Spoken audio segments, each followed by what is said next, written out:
Baiklah, kita teruskan dengan komposisi kimia dalam sel. Okey, iaitu bab 4. Kita tengok soalan trial Pahang Kuantan tahun lepas.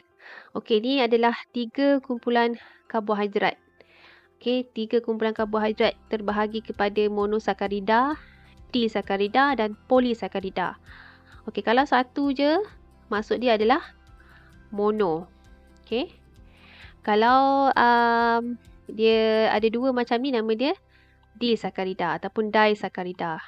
Kalau dia banyak macam ni, kita panggil dia polisakarida. Poli macam orang berpoligami, dia banyak isteri. Tapi dekat sini kita tengok komponen glukos dia ada banyak, maksudnya dia adalah polisakarida. Okey, kita boleh tengok sini. Kalau monosakarida terdiri daripada satu unit gula ataupun glukosa. Okey. Satu unit je. Kalau di, 2 maksud dia 2 unit kita panggil sebagai disakarida ataupun disakarida. Dan kalau banyak, poly ni maksud dia banyak, many of sugar, polysakarida. Jadi kita dah tahu dah labeling dia. X tu adalah monosakarida, Y adalah disakarida dan Z adalah polysakarida. Okey. Y terdiri daripada dua monomer. Berikan satu contoh karbohidrat yang berlabel Y dan namakan monomer tersebut. Okey. Untuk disakarida, dia terdiri daripada dua monomer tau. Okey. Ada 3 jenis. Sini maltosa. Okey. Gula daripada biji rin. Okey. Sukrosa. Gula daripada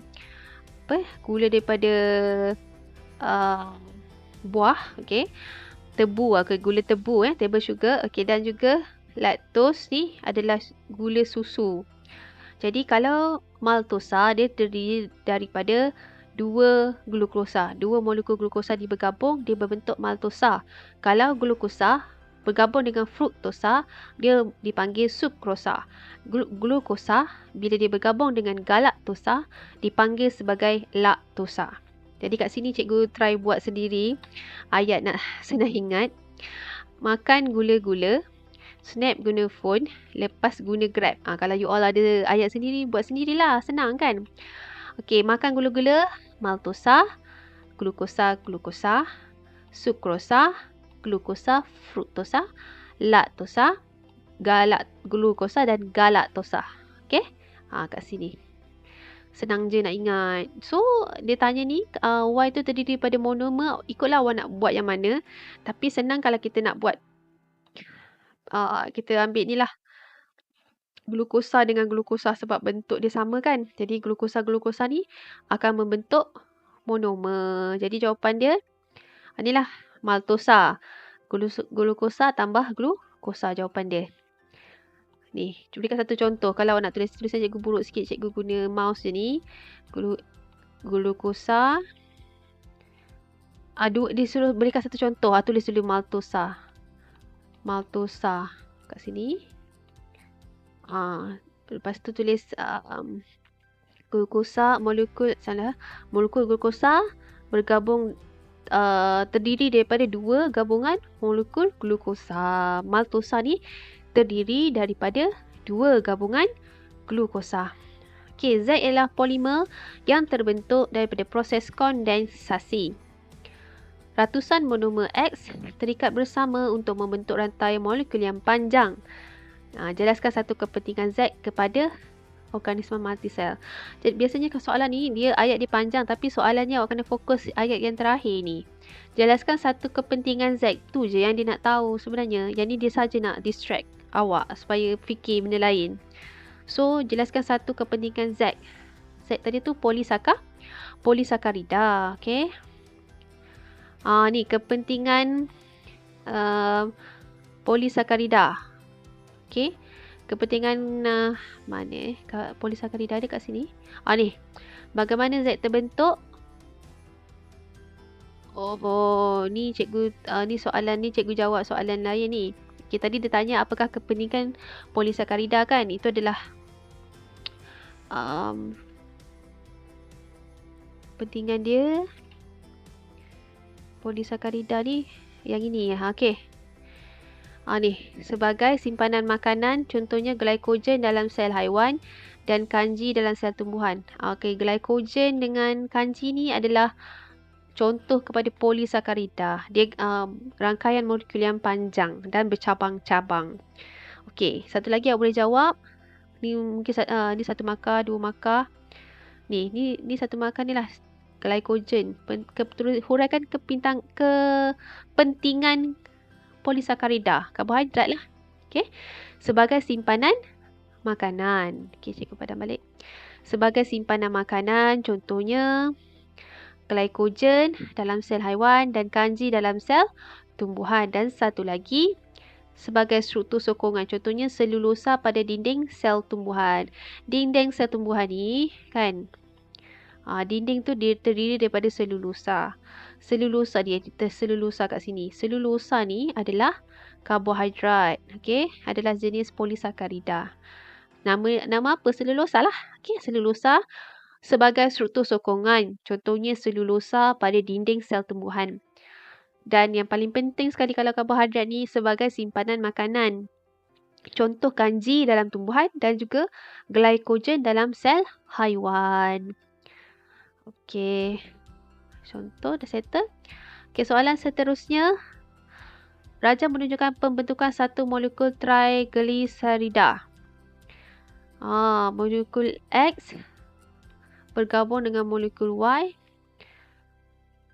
1 asid lemak, 3 gliserol bergabung membentuk molekul triglycerida. Ni ada tri sebab ada 3. 1, 2, 3. Okey. Tri sebab tu dia tri. Okey, jadi dia menghasilkan air.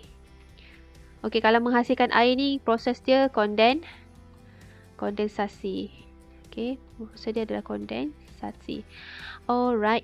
Kita tengok kat sebelah ni apakah soalannya. Namakan molekul Y. Okey, kalau nak membentuk lemak triglycerida ni, dia Y 3 asid lemak. Okey, ni dalam buku teks awak boleh tengok. Lemak dan minyak adalah triglycerida. Triglycerida ialah sejenis ester yang terbentuk melalui kondensasi melalui satu molekul gliserol dengan 3 molekul asid lemak. Ini adalah gliserol dan ini adalah asid lemak. Okey, dia akan bergabung melalui proses kondensasi. Okey. Dia akan melalui proses kondensasi dan membentuk triglycerida. Ni triglycerida ni lah tadi. Ni adalah gliserol. 3 asid lemak. Ni adalah asid lemak. Okey. Dan dia akan menghasilkan 3 molekul air. Proses kalau awak tengok dia menghasilkan air ni, dia adalah proses kondensasi. Dan dia tindak balas dia boleh berbalik. Di mana kalau dia triglycerida dan air ni, triglycerida dia boleh menggunakan air dalam proses hidrolisis untuk pecah balik. Jadi gliserol dan menjadi 3 asid lemak. Triglycerol. Jadi Y itu adalah asid lemak. 3 asid lemak. Z ialah proses kondensasi. Sebab dalam ni dia tulis proses Z. Penghasilan triglycerida ni akan hasilkan triglycerida dan 3 molekul air. Maksudnya kita tahu ia adalah proses kondensasi. Okey, soalan seterusnya. Terangkan proses kondensasi. Okey, triglycerida terbentuk melalui proses kondensasi satu molekul gliserol dengan 3 molekul asid lemak. Proses ini membebaskan 3 molekul air. Sebenarnya melalui persamaan yang ditunjukkan dalam rajah dan soalan tadi tu, kita boleh jawab, tak payah nak hafal. Awak tengok saja dalam rajah tu. Okay, jadi awak boleh terus cakap. Triglycerida terbentuk melalui proses kondensasi satu molekul gliserol dan 3 asid lemak. Titik. Okay, proses ini membebaskan 3 molekul air. Ini biasa akan keluar dalam soalan AC pun ada. Okay, awak kena baca. Okay, cikgu ulang, awak kena baca yang ini. Okey, dan juga boleh okey, kalau proses Z ni adalah proses yang melibatkan proses penghasilan molekul trigliserida. Dia hanya melibatkan proses kondensasi, inilah jawapannya. Tapi untuk proses yang terbalik, proses hidrolisis pula, proses yang menggunakan air, kita tengoklah pada rajah tu kan senang je. Trigliserida boleh dihidrolisiskan kepada asid lemak dan gliserol melalui proses hidrolisis. Proses ini menggunakan 3 molekul air. Okey, dia terbalik. Kalau proses tu hidrolisis, maksudnya dia nak pecahkan balik. Kalau kondensasi, dia nak bentuk dan dia nak bentuk molekul dan menghasilkan air. Okey. Kalau hidrolisis, dia guna air dan dipecahkan molekul tu. Okey, seterusnya, soalan yang seterusnya. Apakah P? P ni dia melekat kat sini. P ni adalah kolesterol. Okey, ini adalah dui membran plasma. Okey, dia dui membran fosfolipid. Okey. Namakan molekul P. P adalah kolesterol. Okey, seterusnya soalan pembentukan sukrosa dalam susu. Tadi kan cikgu ada ceritakan makan gula, snap guna pun, lepas guna Grab. Okey, sukrosa ni terbentuk daripada sukrosa S ni terbentuk daripada glukosa dan juga fruktosa ni kat sini. Sukrosa ni gula tebu Okey. Name of monosaccharide X dan Y. So, inilah sukrosa dia cakap. Menunjukkan bentukan molekul sukrosa dalam susu. Tapi kat sini tulis laktosa pula. Okey, so dia sepatutnya dia kena tulis molekul sukrosa dalam susu. Laktosa lah patutnya. Betul lah. Kita silap kat sini. Dia tak boleh tulis. Dia sepatutnya soalan dia laktosa. Laktosa. Ni kita sebab tulis laktosa kat sini. So, laktosa ni lah glukosa dengan galaktosa. So, jawapan dia untuk Y dan X ni, laktosa ni terbentuk daripada lepas guna Grab. Glukos dan galaktosa. Boleh tengok sini. Ni. Dia tersalah soalan tulis kat bawah tu laktos. So, jadi yang ni. Laktosa ni adalah gabungan glukosa dengan galaktosa. Dalam bahasa Melayu galaktosa. Okey, seterusnya soalan. Huraikan penguraian molekul galaktosa. Okey, molekul galaktosa dihuraikan melalui proses hidrolisis. Okey, semua molekul kompleks yang nak diuraikan, dia akan melalui proses hidrolisis. Proses hidrolisis ni kalau dalam bab 5 kita panggil sebagai katabolisme. Katabolisme ni kita nak pecahkan dia, kita nak katak dia.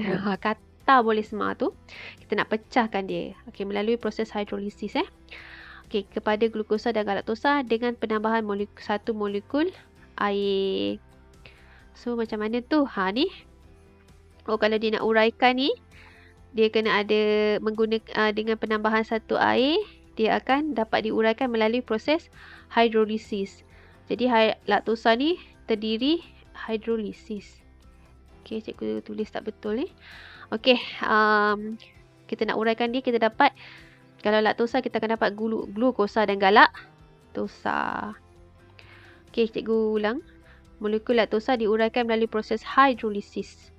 Okey, kepada glukosa dan galaktosa dengan penambahan satu molekul air. Kalau dia tanya metabolisme apa ni, kalau kita nak pecahkan dia, kita nak hidrolisiskan dia adalah anabolisme jenis, metabolisme jenis katabolisme.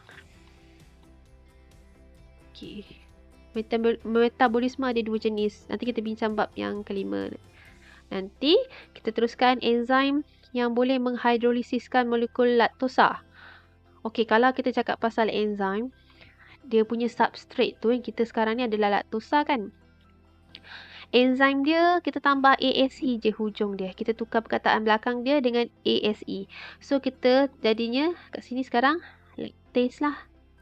Lactase. Sebab dia nak menghidrolisiskan lactase. Tindakan enzim yang boleh okey, kalau ni adalah enzim, yang mana yang boleh menghidrolisiskan dia?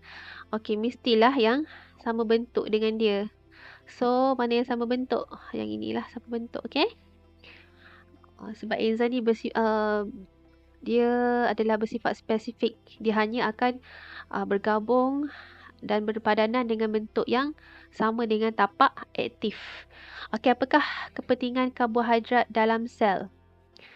Okey, inilah antara kepentingan karbohidrat. Tadi kita dah bincang untuk soalan seterusnya.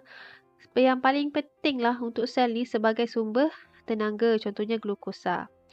Okey, kalau yang ni monosakarida lah. Okey, kalau dalam bentuk polisakarida, karbohidrat ni penting sebagai simpanan makanan. Contohnya kanji dalam sel tumbuhan. Dan juga glycogen dalam sel haiwan. Kita ni ada simpan glycogen dalam hati kita. Bila kita nak pakai, masa kita puasa, kita dah tak makan. Jadi glycogen dalam hati kita tu akan diuraikan menjadi glukosa. Okey, sebagai sumber tenaga. Okey, jadi kepentingan karbohidrat ni awak boleh tulislah sebagai sumber tenaga, simpanan makanan, kanji dalam tumbuhan dan juga sebagai struktur sokongan pada sel tumbuhan. Sebabnya selulosa ni dia ada pada dinding sel tumbuhan. Selulosa ni ada pada semua daun lah. Daun rumput, daun, semua daun lah dia untuk sokongan. Okey, dia terdiri selulosa ni adalah polisakarida, jenis polisakarida bagi karbohidrat. Okey, soalan Selangor set 2 trial tahun lepas. Okey, ni pun sama. Ini adalah asid lemak, okey. Ini adalah pembentukan triglycerida. Okey. Ini adalah triglycerida dan juga dia melibatkan penghasilan air.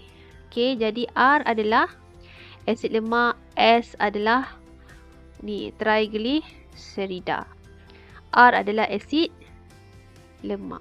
Ni R adalah asid lemak. Ada 3 asid lemak. Seterusnya terangkan pembentukan molekul S. Inilah triglycerida tadi tu. Okey. Tu cikgu cakap, awak tak payah hafal pun. Awak boleh terus cakap. Kat sini awak nampak kat sini ada gliserol kan. Lepas tu awak nampak ada 3 asid lemak kat sini kan. Lepas tu awak nampak ada penghasilan air kan. Jadi awak bagi tahu ni proses apa. So kita punya jawapan triglycerida terbentuk melalui proses kondensasi. Sebab apa? Kalau nak ingat kondensasi ni, dia memang menghasilkan molekul air. Okey, satu molekul gliserol bergabung dengan 3 molekul asid lemak ni semua ada dalam gambar. Satu molekul gliserol bergabung, ingat ayat perkataan bergabung dengan 3 molekul asid lemak. Proses ini menyingkirkan 3 molekul air. So senang je. Pembentukan triglycerida adalah melalui proses kondensasi satu markah. Gliserol bergabung dengan 3 asid lemak membentuk triglycerida dan 3 molekul air. Dah satu markah.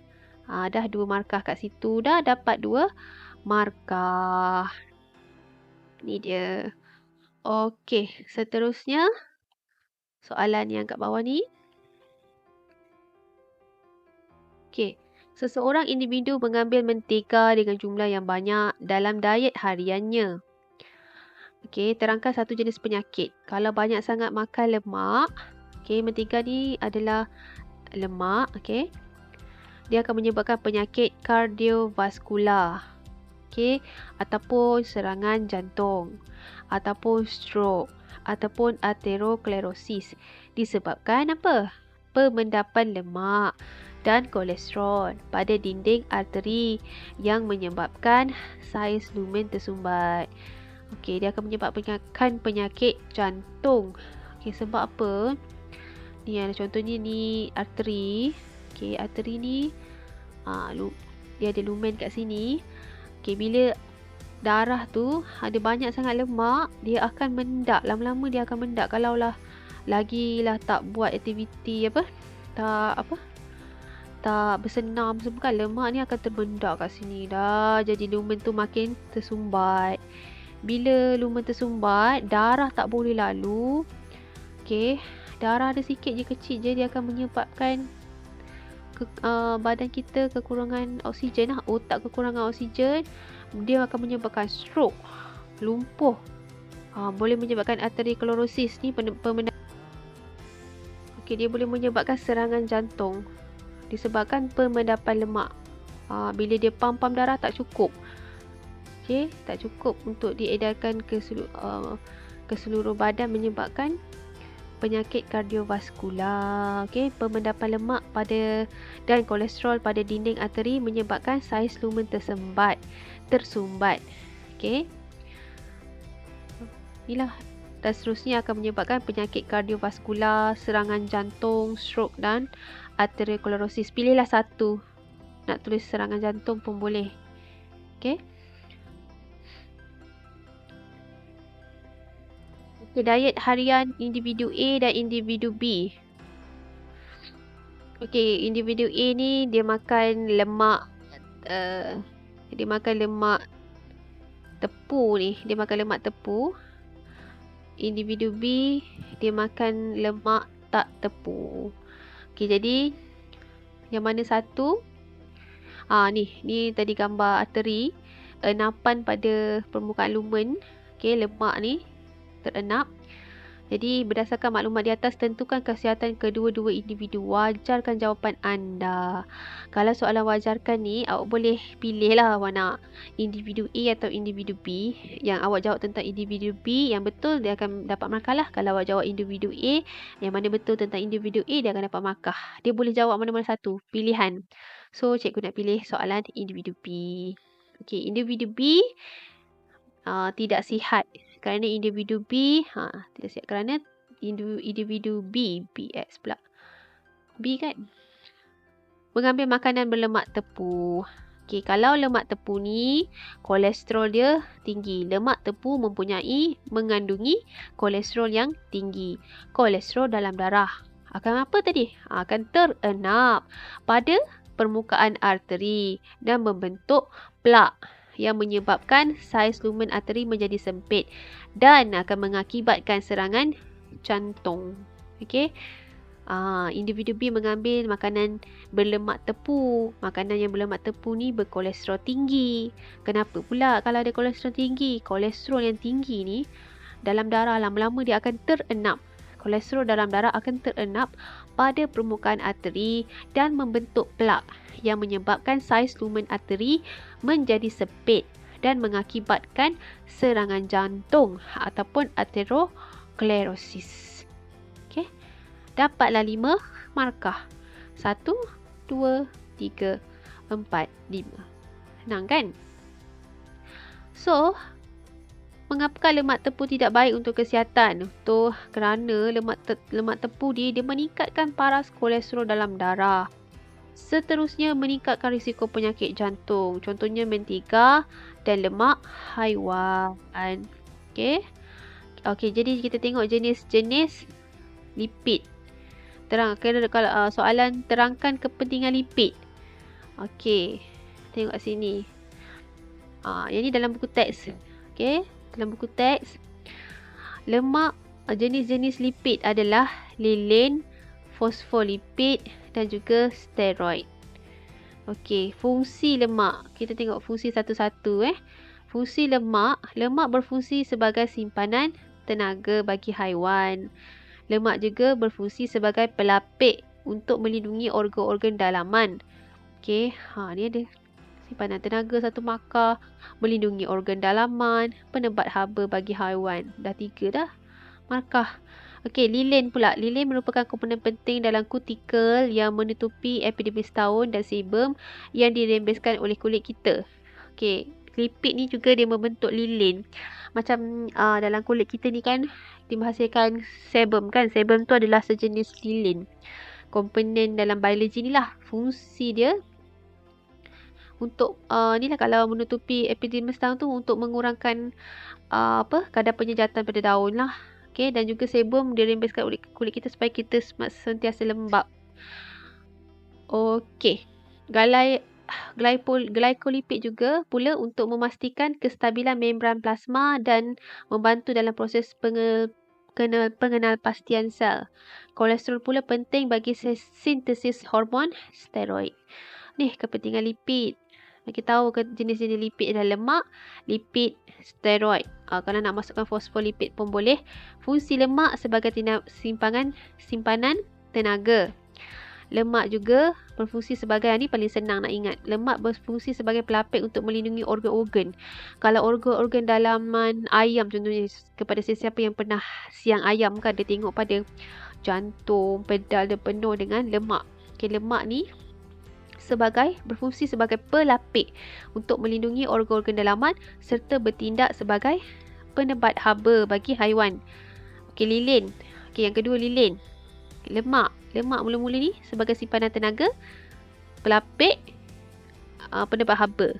Lilin, komponen penting dalam kutikel yang menutupi epidermis, dan juga sebum yang dirembeskan oleh kulit kita. Glycolipid memastikan kestabilan membran plasma. Dalam membran plasma tu, dua lapisan membran plasma tu ada glycolipid dekat dalam dia. Fungsi glycolipid ini untuk memastikan kestabilan membran plasma dan juga membantu pengenalpastian sel. Jadi ada jenis glycolipid tertentu untuk sel tertentu, kita boleh kenal ni sel apa berdasarkan glycolipid dia. Dan juga kolesterol penting bagi sintesis hormon steroid. Okey, dah habis untuk bab 4.